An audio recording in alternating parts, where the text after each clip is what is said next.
Je suis en compagnie de Éric Baudet et nous sommes dans sa galerie d'art où en ce moment même se déroule une exposition, l'exposition d'été à la galerie. Bonjour. Bonjour. Donc pour commencer, est-ce que vous pouvez nous présenter en quelques mots les artistes que nous allons retrouver au cours de cette exposition ? C'est assez éclectique parce qu'on a des œuvres d'artistes décédés et des œuvres d'artistes bien vivants. Donc un mélange de peinture, de sculpture et de céramique. Est-ce que certains artistes ont déjà été exposés chez vous auparavant ou bien c'est la première fois pour certains ? Non, tous sont des habitués, des pensionnaires de la galerie. Il s'avère que dans la période d'été, j'accentue quelquefois sur la céramique parce que c'est une discipline qui est moins connue, qu'on le rencontre beaucoup moins. Donc j'ai deux artistes qui sont en l'occurrence deux femmes, Christina Delarocque et puis Pascal Robakovski. Et puis pour les autres, on a des peintres que j'expose régulièrement, alors que ce soit dans des expositions de groupe ou que ce soit pour des expositions individuelles. Et donc, pour faire un peu plus précis, quel type d'œuvre allons-nous voir ? En peinture, on a des œuvres des années 50 jusqu'à aujourd'hui. Donc les années 50 avec René Goast, qui était un peintre d'origine normande, mais qui a fait toute sa carrière en partie à l'étranger et puis à Paris, qui est exposé à Paris. Un autre peintre qui s'appelle Henri Hayden, dont j'ai assuré le commissariat d'une exposition en hommage à la Ferté-sous-Jouarre, c'était en Seine-et-Marne, là où il a beaucoup peint sur les 50 dernières années de sa vie. Et puis d'autres artistes comme Christian Nicolas Houet, Christian Torelli, Corti, et puis des gens comme De Riveri, Bocherel, et puis Germain.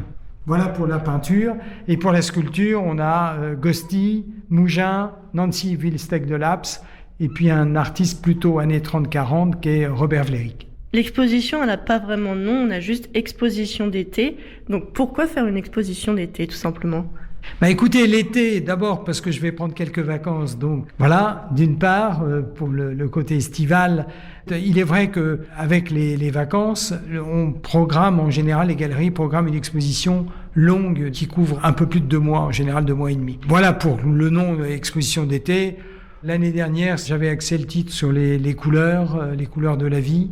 Là, ça reste quelque chose d'assez coloré. La couleur est toujours prédominante dans toutes les expositions et dans la programmation de la galerie. Il n'y a pas de raison particulière pour qu'elle s'appelle l'exposition d'été. Et pourquoi avoir choisi ces artistes et ces œuvres pour cette exposition ? Alors j'ai choisi ces artistes parce que certains n'avaient pas participé à d'autres expositions de groupe. Certains ont produit des œuvres et donc il s'agissait de les mettre en valeur. Ça vaut pour la céramique, pour les deux artistes qui exposent de la céramique. Ça vaut pour Gosti et Wilstec de Laps en sculpture parce que ce sont des œuvres dans les dernières œuvres créées. Et puis en peinture, donc, par exemple, Houet a une production assez importante et là, j'ai fait un choix. Alors, c'est pas forcément d'ailleurs dans le choix des œuvres récentes, mais des œuvres pour l'essentiel qui n'ont jamais été présentées en galerie. Et en tout cas, pas ici.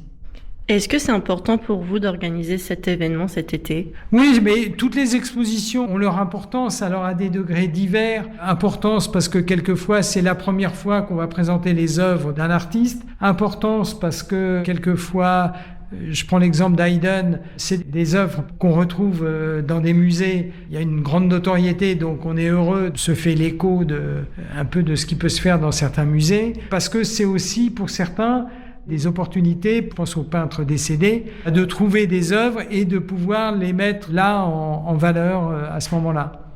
Et comment se déroule une visite dans votre galerie d'art ? Je parle avec les visiteurs pour leur présenter l'exposition, pour leur dire, voilà, vous allez voir des œuvres de telle à telle période, de telle à telle date, en peinture, en sculpture, artistes décédés, notoriété des artistes. Et après, je laisse les gens libres. Je n'aime pas, moi-même, quand je vais visiter des galeries, je n'aime pas qu'on me, entre guillemets, m'accapare, qu'on me saute dessus et qu'on cherche à tout prix à me vendre quelque chose. Si j'ai envie d'acheter, ça va venir.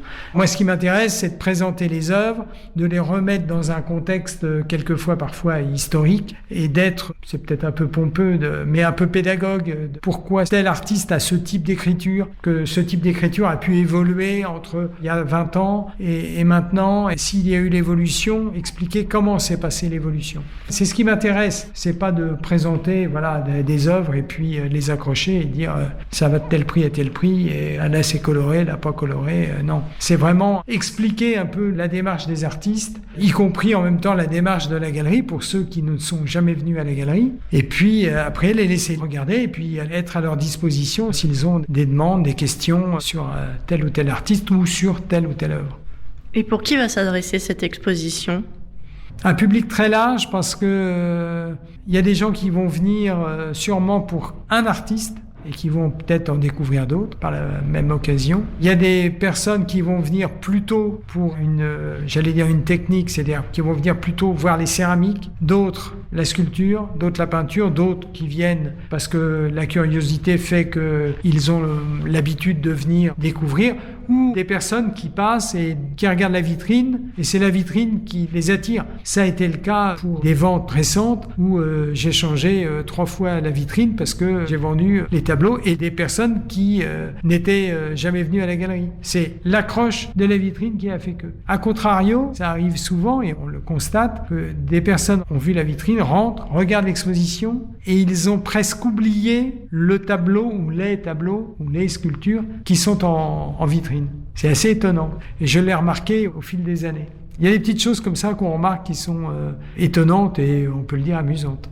Et pour terminer, jusqu'à quand on peut retrouver l'exposition ? En fait, jusqu'à la fin août. Alors, il va y avoir une coupure quand même. Du 5 au 24 août, l'exposition va être fermée puisque je vais m'accorder un peu de vacances. Merci beaucoup.